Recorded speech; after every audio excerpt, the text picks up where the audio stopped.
Hi, Jill, and thank you so much for joining us today at Reframe. I really appreciate your time. Thank And you. I think it would be great if we could just start, because obviously you will be a familiar face for many from Winterwatch and your work there. But that's not all you do, and that's not necessarily where you have initially come from, your background. So I just wondered if you could fill everyone a little bit more about who you are and what it is exactly that you do. Well, listen, first of all, thanks for asking me. Um, I'm really excited to do this actually because I love the opportunity to talk about my interests and actually more than just interests, like experiences, things, the way I see life, the way I live life, just outside of that, I guess, that role that I don't know how many people, I always imagine like when I'm doing Spring Watch and we're live, I just pretend that nobody's watching because then it makes the whole thing a lot easier. So I sort of come off air and I come, go into my little life, normal life, and get really surprised when people go, oh, we saw you or whatever. Hopefully it's always nice, but anyway. So so thanks so much. Like you say, I mean, that's one of my many hats, being a presenter on that show. Weirdly, like I came to that role really late in life. I don't think it's a sort of career sort of, curveball that you take or make or throw or get sent. I'm not quite sure which one you want to Mm. call it. But, sort of kind of when I really started that, I was sort of, 42. So that was quite late, to the party, as it were. So I've obviously lived a bit before all of that. And I mean, I'd say, I know it sounds like such a cliche, but it is genuinely the most important job I do, which is being a mum, trying to raise two people, two humans, and to bring them up in a world that, gosh, 2020 is like shown us like is very changing fast, and a future that we're not really sure what we're even preparing for, and trying to raise kids in that and raise kids who are, I hope, although I have a feeling they're, early teens already, so I've lost complete control. But anyway, hopefully, they grow up to be, just good people. That's as much as I will ever ask of them. So good, imperfect people, like everyone. Yeah. So that's like the most important job I do. But, other stuff, and it's how we've made this connection actually through Jimmy, your brother and co-founder. Well, I don't know why I'm telling you that. You know that. Yes, let me tell you, Rose. The other things that I do are outside of work. I powerlift, or I used to powerlift. I haven't done that since lockdown, but I train. And Jimmy's someone who, with the work that he does as a PT, that's been a really amazing thing and very consistent now for almost 7 years. I've been training with him and his team, and so that's a really important part of my life, is just fitness and strength training and all that kind of stuff, which I always think surprises people because I don't look like someone who has gone and participated in like powerlifting competitions, and people go, oh, really, because I look like I could probably break, I think sometimes. So that's something I do. But actually, if I had to pull all the threads of what I do together, um, the single most important thing, and it's been the way I've thought since I was probably about 4 or 5, is kind of this question about the way we live and how we impact the world around us and how the world around us impacts us. And I probably obviously would not have said that at 4 or 5 years old, but quite genuinely, I was born in Kenya, and I was born at a time, with all the wonderful benefit of hindsight now, that was the beginning of this kind of slide, or nosedive maybe for some people, into some big issues. And some, they get separated out. There's a climate crisis here, an ecological crisis here, and the mass extinction here, and social societal breakdown, and all these things, in a pandemic. And actually, like, if you kind of cast back to the 70s and beyond and beyond and beyond. I mean, these things kind of were brewing and building up. And I felt like I was born into a family for all sorts of reasons, had like a really high level of awareness around, you know, things to do with environment and social justice. I mean, these are words now that are bandied about a lot. We didn't use those terms back then. You know, it was just about like, can things just be a little bit more fair? Which sounds naive, but there you go. And that's kind of how I felt as a child. And, you know, I really set out with this sense of like, I want to make a world a better place. And then I got laughed at when I said that, because it just sounded painfully naive, and it still does.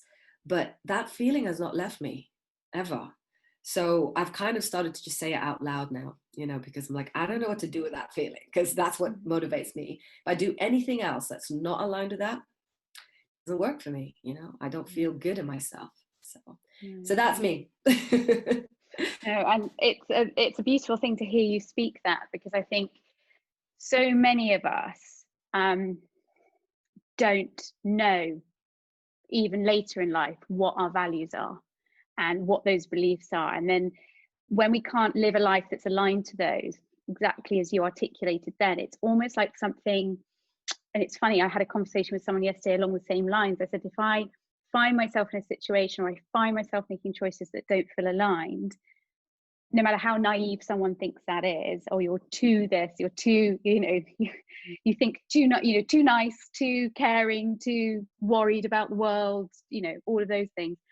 It's almost like a physical, it feels like there's something physically uncomfortable inside. It's, yeah, just as you said. So, and I think with age, as you say, I think, do you agree? Do you think with age it's become easier to articulate and say it out loud now, and say that these are my values, this is who I am, and this is where I'm aligned? Or do you think that's something that's always been quite straightforward for you? I think you're right. I think, yeah, it has become easier to say out loud. I used to. So I had sort of, when I was really little, you know, and I'm saying like before I was 10 years old, that was not a problem. And no one seemed to challenge that. And I think maybe because there was a sense, at least people around me were like, oh, that's what children say. And maybe there was a sense of like, when she grows up, she'll find out. And then I remember really clearly, I was probably in my early 20s, talking to, gosh, it's going to be like a very convoluted, my ex-husband's ex-stepfather. Really great guy, really just, you know, charismatic, very funny, very knowledgeable. He is an American, and, you know, sort of very active during the civil rights movement of the 60s, actually walked, you know, with Martin Luther King Jr. And I remember saying to him, like, this is what I feel, you know, I want to do in my life, is I want to make the world a better place.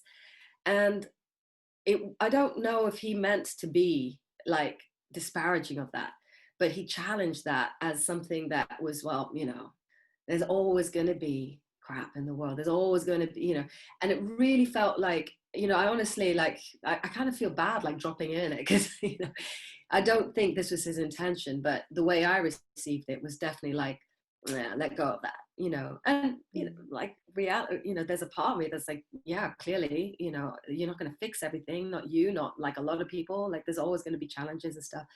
But I guess what I've come round to at this point in my life is, if I don't believe that's possible, or at least if I don't believe that's a worthy motivation in life, then what?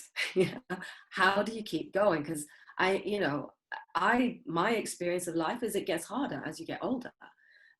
It doesn't mean you don't enjoy it, but there are always challenges. So for me, that sort of feeling of like, this is why I do what I do.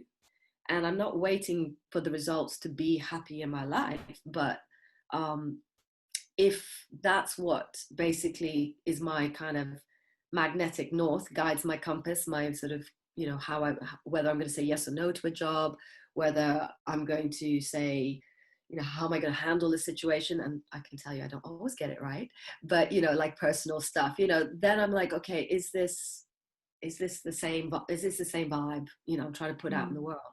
And so maybe it's just a way of, maybe it's a survival strategy, actually, now that I've thought about it. It's like, you just got to keep believing it's possible, you know. Yeah. So that's the way I get through. No, and it's purpose, isn't it? We just to wake up with intention and purpose every single day. Thinking this morning, whilst I was getting dressed, I was thinking about how, you're a huge advocate for climate change and the environment and the change we can make and the choices we can make every day in our own lives to be, collectively be doing something. And I was thinking about our work at Reframe and diet culture. And from my point of view, I kind of like hop on my soapbox around the patriarchy a lot and the fact that, I think diet culture keeps women really small and all of those things. Actually, I was thinking about it from an environmental point of view this morning. And I was thinking, actually, diet culture, because it feeds this obsession with aesthetic and self-objectification and curating this particular way of looking and being. Actually, it's part of feeding commercialism and the buying of stuff and our need to have and our need to, have all those things. And I thought to myself, do you know what? I hadn't made that connection before. I mean, I probably, so the where these two things meet, or where your thinking space meets my thinking space is interesting, isn't it? Because there's all sorts of things going on at that junction. So I think you're right. A lot of it,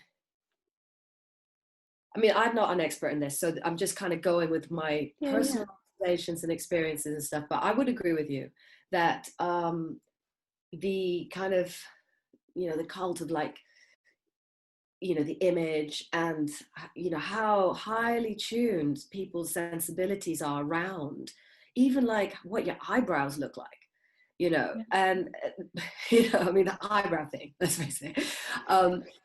It's next level, right? I remember sort of, so I'm going to go off on a tangent about eyebrows, No, but do. I remember sort of like, I've all, because of the age I'm at, like I've always had that nice, like, high arch, clean, very thin eyebrows. And just at the point I was about to embrace like this boy brow thing and go for the whole thing, I remember seeing like, I think it was like Vogue or something like that.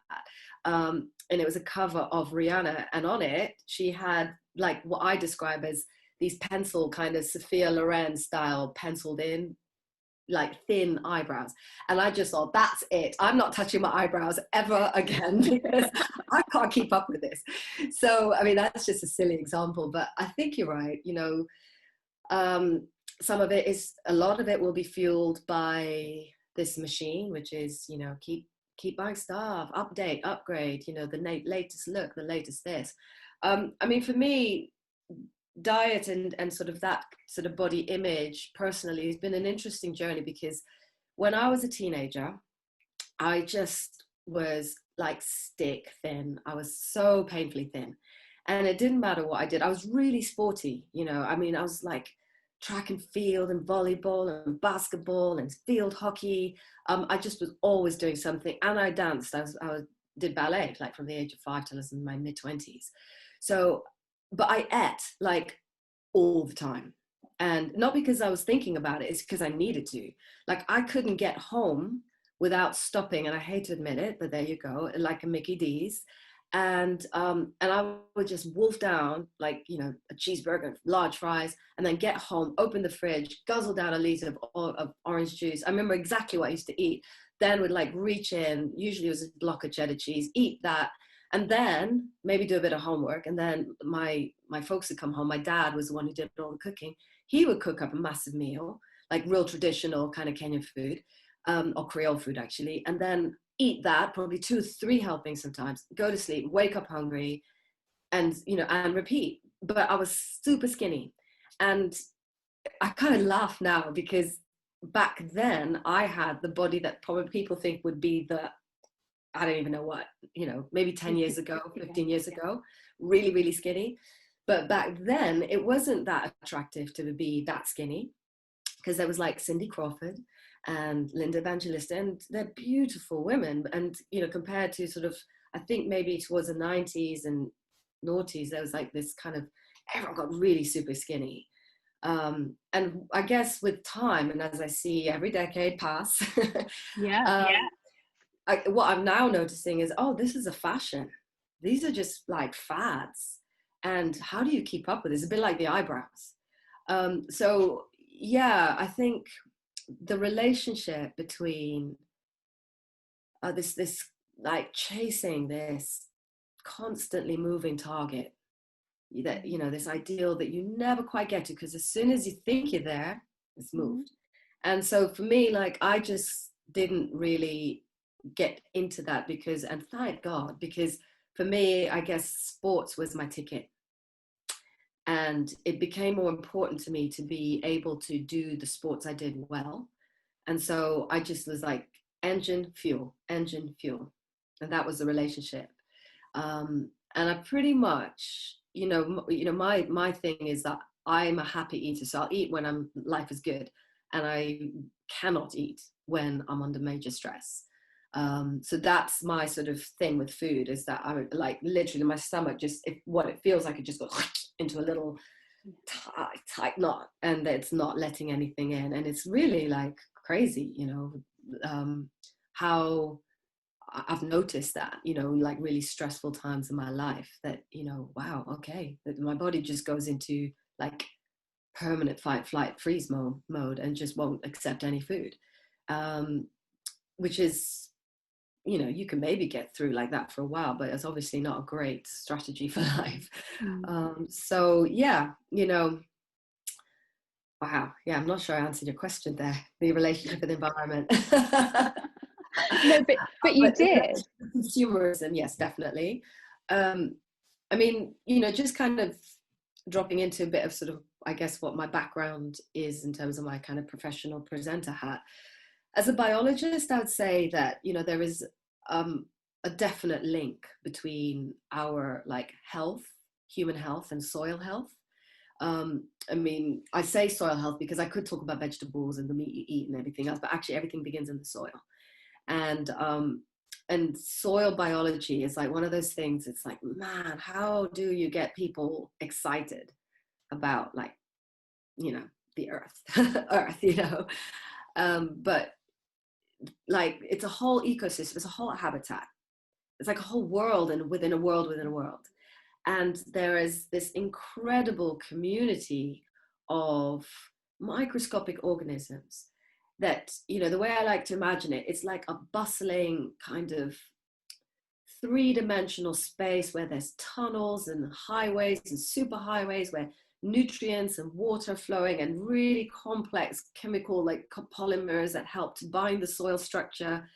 And a healthy soil, what's really interesting about it is that, like, almost anyone will know the smell of a healthy soil. It's just that smell that you get when you walk through a woods, like just after it's rained, and it's that slight, it's not an unpleasant smell, but it's like a sweet, it's like a musty smell. It's very hard to describe.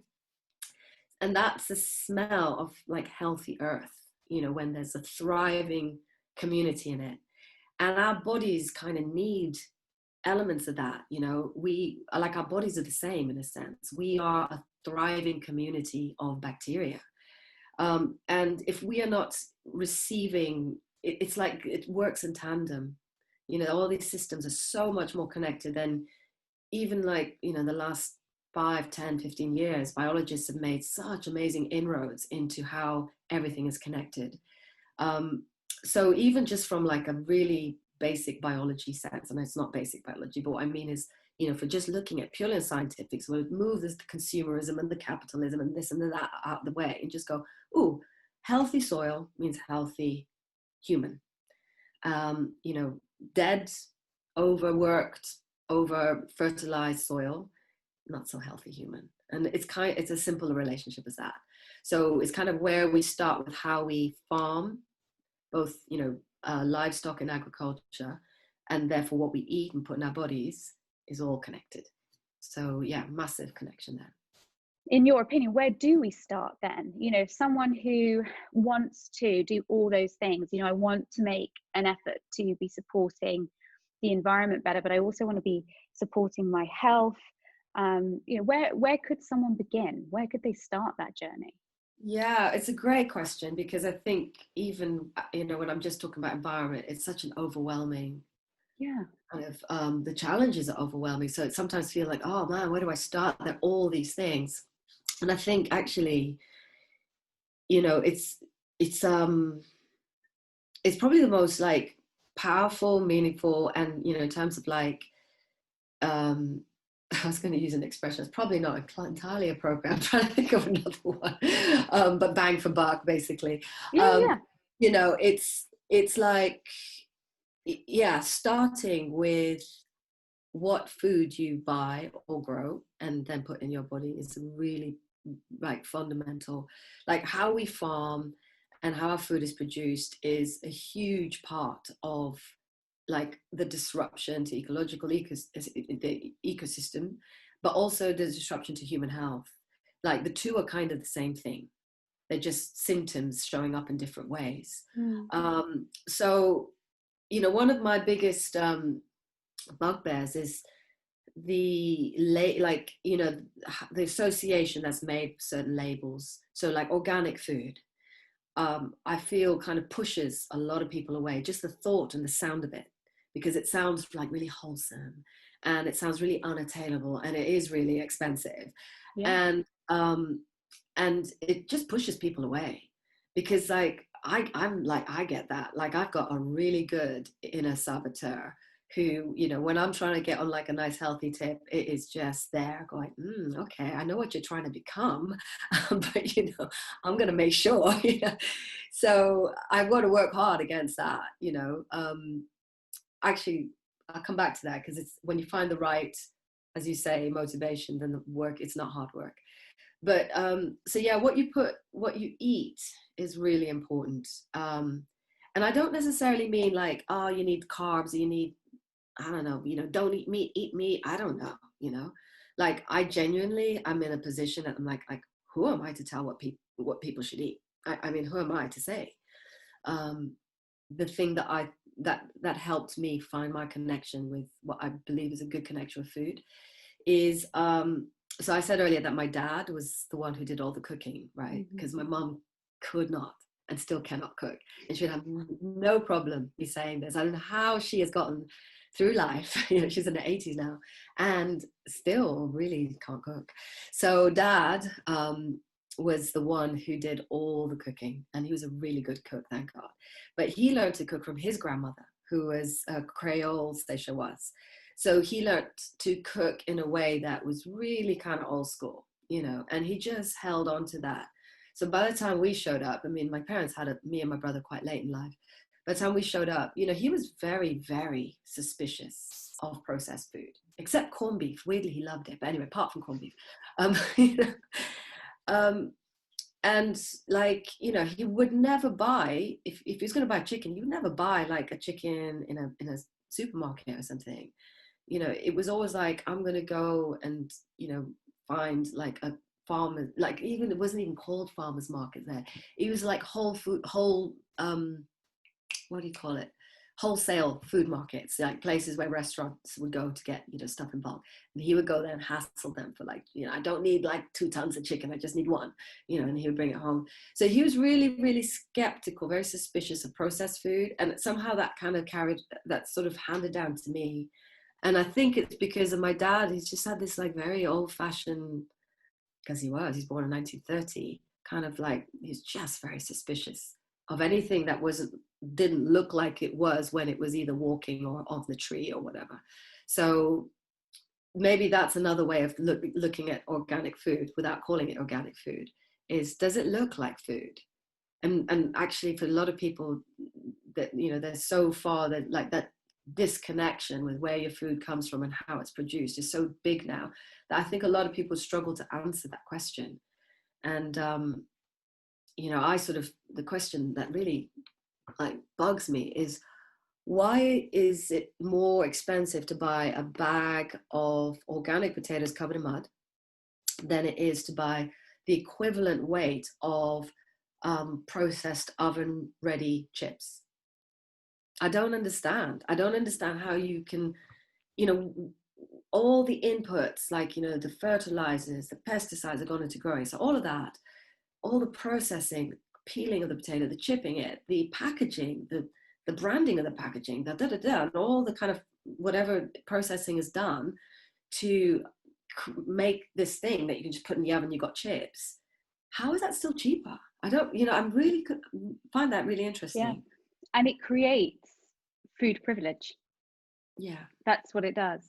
It creates food privilege, and then it keeps those options for those who are privileged.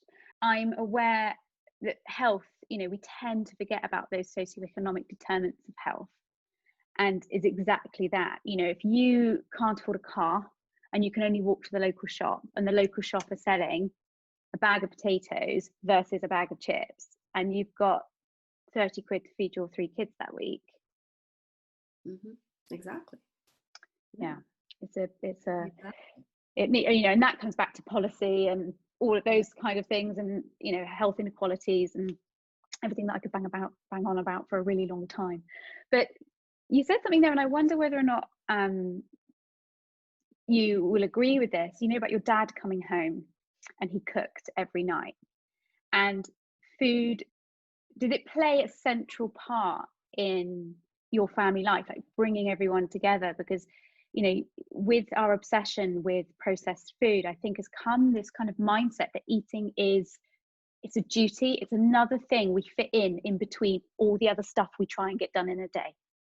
And there's, you know, we've gotten that actually eating is something we do to connect, and it's something we do to share, and it's something we do as a family, and it's something that brings us all together. And I think we've come to kind of reach for the ready meal and reach for the processed cheese string to meet an energy need, because it's the thing we do because we have to. And that's kind of that, I think there's a mindset, there's a distortion there that perhaps we didn't used to have in the past. I mean, you know, when you and I were growing up, you know, we did all sit down for dinner, we did all sit down for a Sunday roast, but now we're just obsessed with filling our time.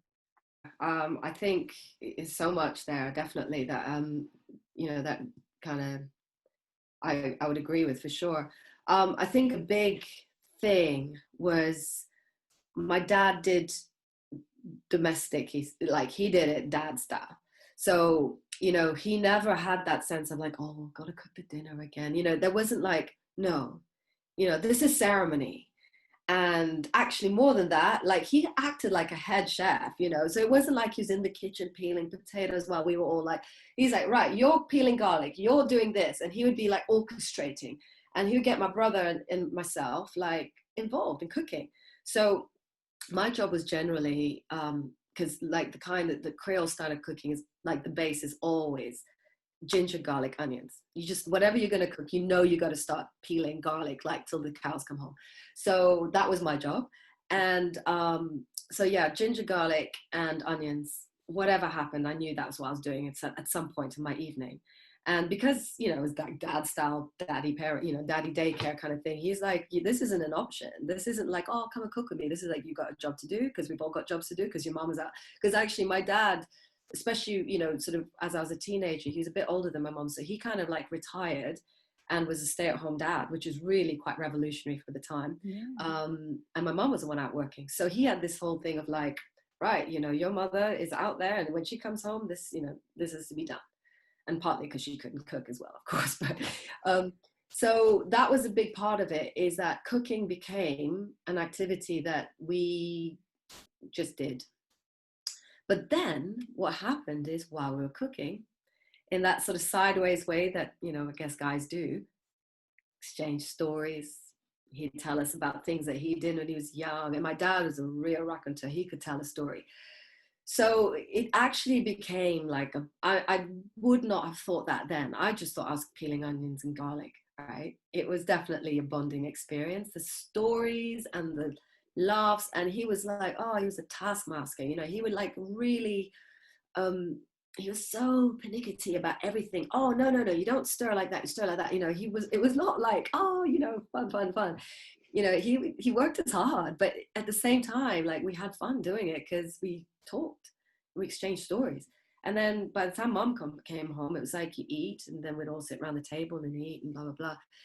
I mean, you know, our family had its own, you know, version of dysfunction, don't get me wrong. So it wasn't all like, you know, the Waltons or something.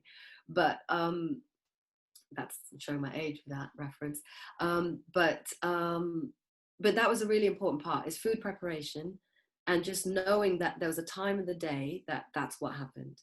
And I think I probably still conditioned to do that, because you know, I'm a single parent now, and I, you know, juggle a lot of stuff, but I still feel like that's what I do in the evening, is like, so I still mostly cook. I mean, obviously there are days when we'll just get like a ready meal. There are days when we get takeout, you know.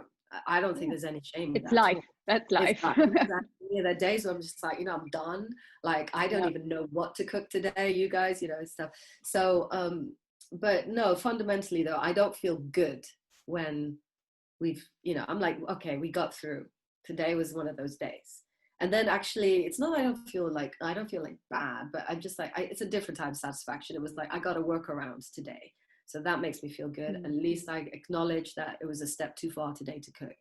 But I love it. The days when I have that time to cook, and it's nothing, you know, like I literally just cook lentils and rice sometimes, and, you know, just because it's a quick meal. Kids love it. It's healthy. It's done, and it's cheap. You know? Yeah. So yeah, so all that stuff is really important. And I tell you what, there's a funny little story as well about meal times. And, you know, gosh, I tell you, as someone who works on TV, I feel really guilty about this. But my grandmas were from Seychelles, so we'd go to Seychelles for holidays and to see them.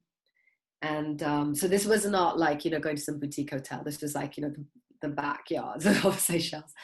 And in Seychelles, like I think right into the 80s, into the late 80s actually, TV would start about 5, and then it would stop at 7. It would just go off air, the one channel. And it would go off air for about an hour so that everyone could sit down and have dinner. And then it would restart at 8, and they'd play the national anthem, and everyone would gather around to watch, you know, like Dallas or something, you know.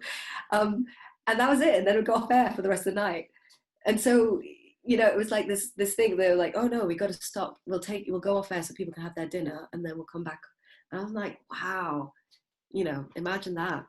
Yeah, I love that. I love that.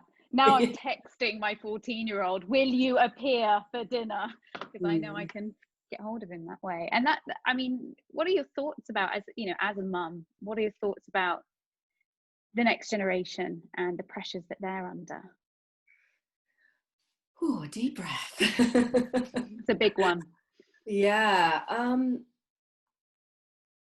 Yeah, that it's really hard, because you know, that literally just plays into all my kind of like, fears. You know, one thing I would say is in the face of all the kind of images and the things they're trying to live up to, you know, and where was I hearing there's this kind of new version of like body dysmorphia, which oh gosh, it was a Netflix documentary called The Social Dilemma, which is a must watch, by the way. But they talked about how, you know, plastic surgeons are now being asked to try and, it's called like Snapchat filters, you know, so people want to look like they do on a Snapchat filter. And they're asking plastic surgeons to kind of enhance the way they look. It's a thing, apparently. I only heard about this from this documentary about, so that's pretty scary. Harry, I'm going to do like positive spin here, because I could go down that wormhole if I let myself. But there are some really positive things as well, because there's also access to a bigger variety of images, depending on you know, the kind of digital ecosystem that you are in. And you know, one of the things that I've really loved is, you know, real mainstream artists, Lizzo, Billie Eilish, you know, I just look at these young women and I'm like, wow, because they really embrace this idea of like, you know, be yourself and your whole self. And what I noticed, like, even with personalities like Maya Jama, like, yes, she can look, whoa, amazing, but she'll also post pictures of her like just out of bed, or when she's like, you know, got like food poisoning or something. So I do think, you know, that there are personalities out there that really try and be honest about, you know, the days they've got like the full makeup treatment and the days when they're really feeling like crap. And I do, so I think, you know, there are real beacons out there to kind of clip into and let yourself be those, you know, let them be your anchors. I mean, personally, what I've found is, as I got into powerlifting, I started following loads of powerlifting accounts, got totally obsessed. And I started to notice like a shift in, I know it's going to sound so weird, so just go with it. But I noticed a shift in the kind of women I would look at, and you know how we do that as women, we like, we'll sort of notice like, oh, what you're wearing, what you're doing, the hair is doing this. And I would start to notice women that are really strong looking. So not like archetypal, like tall, very thin model, but like big, strong women. And I was just like, whoa, and I'll be like, yes, that's what I like to see, And I started getting really kind of like, oh, look, there's this whole different aesthetic that I've not accessed before because I've not been into this particular sport. That, oh, that's really interesting. And I just found it like, it was just an interesting observation to make of myself, that if I feed my mind a different image, then it shifts and recalibrates what I think is something that I want to aspire to. And that's me, grown woman, So I just thought, wow, so how does that work with my daughter, for example, who, is just becoming like, just entering the world of like being on social media and all that stuff. I've held them back for as long as I could. And one of the things that I love is, because she's very sporty, is, she's like, she has really different, like her icons are like Simone Biles. And recently we were watching, because she's getting into like, she was interested in basketball and like, oh, so I was like, oh, let's like find some basketball women and WNBA basketball players. And we were looking at Taya Cooper's account, and she is just such an amazing woman. And my daughter was like, those, and I was like, yes, if you can kind of feed, oh god, it sounds awful, but expose, better than feed. Expose as like a huge diversity of images. If I think that's the way to kind of like push back on any kind of getting funneled down, just wanting to look like one type of person. And I mean, that it's like, the buzzword of the year is diversity, inclusivity. That's why it's important. And it's like, literally, you want to see all shapes and sizes and colors and representations of as many different versions of human as possible, because then it just balances out. And then you kind of, hopefully what you then can do is be yourself, and your healthiest self, which is basically, does my body do what I ask of it as well as is equipped to do? That's about as good as it gets, I reckon, for a healthy body. Yes. And as a mum, your approach is exactly that. I try and get my girls, I've got a 14-year-old, I have an 11, almost 12-year-old, and 10 in a couple of weeks. Wow. And they, trying to help them diversify the images that they're exposing. But even as you say, as a grown adult, that connection you make between that kind of, that ideal that you're sold all the time, big tits, little waist, peachy ass, all of that, and actually looking at women for what they can do. And I think it's that shift. It's also showing girls and boys, because I think we're seeing boys more and more present with kind of fitspo body dysmorphia around muscular structure and so forth. Trying to shift that conversation away to role models who are showing what their bodies can do. This is what your body could do. This is the vehicle for living this really full life. It isn't an aesthetic by which your worth is measured. And that kind of shift, and as you say, because social media can be a really positive thing. I think as parents, we can be really fearful of it, really fearful, but actually it can be a really positive and inspiring place. But it's interesting. Like I sometimes feel really bad, like when and I'm like sing, like in a way it's like, well, thin people, I mean, I was that person. I could not, my body would not be anything other than it was. I mean, the worst thing is like really flat chested, stick thin teenage girl that was like really gangly and really dorky. And it was just like, there was nothing that was going to change that, I mean, I not that I even tried to, but I did feel really self-conscious of it. And the thing that actually made me the most self-conscious was in sport. And I remember people always assuming that I was weak because I was thin. And then I believed I was weak because I was thin. Yeah. And people say, they go like, oh gosh, your wrists look like you're just going to break, you know, if I pick something up. And so I started to believe that. And, you know, just kind of bringing it back full circle about, you know, the connection between Jimmy, you know, that training and, you know, my journey with Fitness Wild, which is the other hat that he wears, has been massive. I mean, honestly, like, not in a sort of like body transformation way, although that's really fine as well. But I mean, like, for me, it's like the knowledge, my self-knowledge has, you know, I did not know that I was as strong as I am. I didn't know I could lift the things I can lift. And that is like what I love about the way they do things. It's functional strength. And, you know, the sort of like in my mid 40s now, to feel like I can still, like, my body will still do what I ask of it is just like, I am forever daily grateful for that, you know, because I don't take that for granted. And it's just been such a blessing. But, you know, that sort of, when I look at that journey that I've made, and one that I never really kind of, you know, it was never like a headline. It was never at the front of my mind in terms of like my body and blah, blah, blah. You know, there were other things that bothered me, but not that. But like, I look back and I go, yeah, I had a self-belief, a limiting self-belief that I was weak. That was that. You know? And a limiting self-belief that I couldn't sprint because I was thin and I didn't have the muscles to like power my levers. So, you know, there were things like that I just took as read, and I didn't realize that, well, actually, you gotta, you know, if you want to get strong, you gotta put a little bit into that to get back what you're asking your body to do. You know, it will adapt. It will lead, you know, you gotta lead it to what you're asking it to do, and put in the work a bit.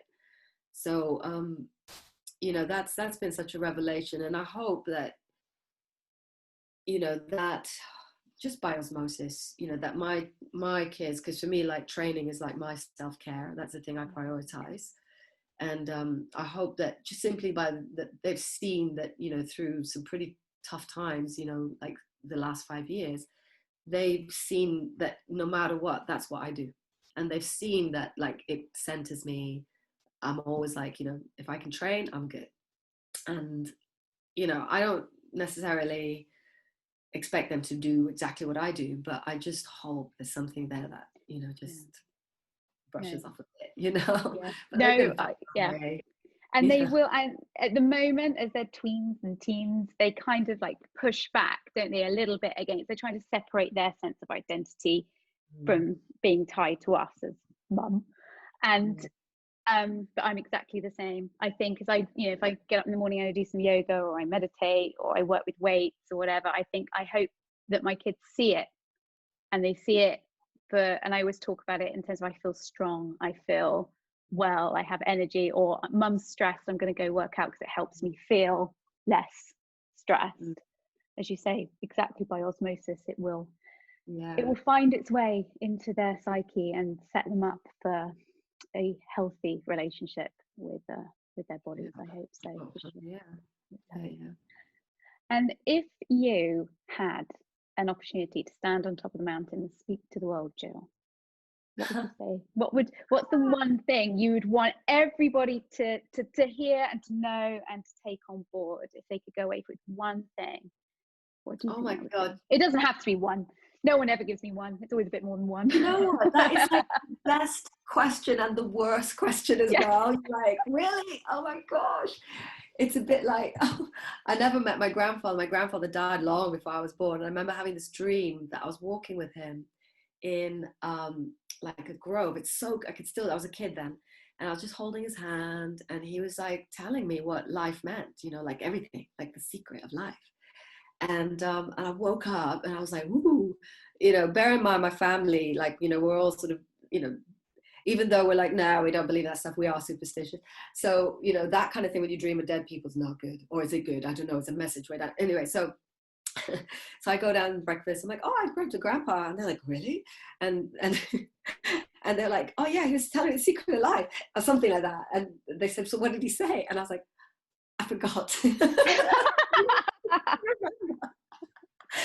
I literally just there, I can't remember. So I feel this is my moment, like I'm stood on the mountain, like, Yeah. I know there's something. Grandpa told me. Now, where is it? Where is it? That's going me on the mountain. Give me a moment. Yeah, you know what? I'm just going to say what I try and live by, which is just, make the world a better place, I know it sounds so naive, but if we all just did one little bit to try and do that, surely, Be the change you want to see.